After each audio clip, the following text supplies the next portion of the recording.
Je suis retournée chez moi le printemps dernier, juste avant la débâcle. Je n'ai pas aimé être à l'hôpital, mais on m'a dit que ça m'a fait du bien.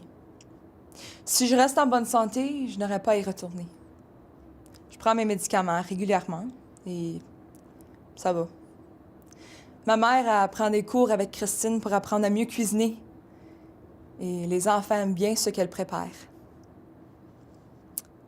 Maintenant, nous pouvons tous manger la même chose.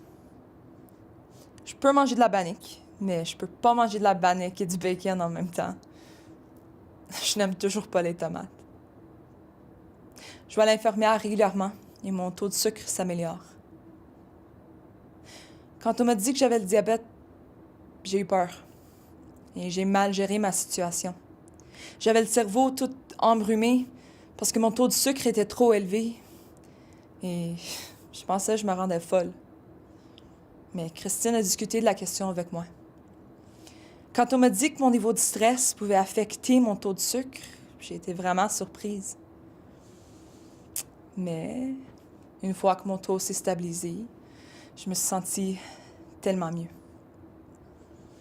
Christine m'a demandé de devenir compagnon conseiller pour les autres résidents de la réserve qui sont diabétiques.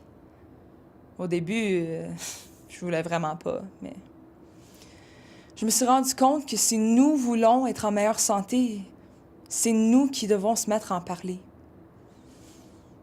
Maintenant que je réalise comment mon corps fonctionne, je peux aider les autres à le comprendre aussi.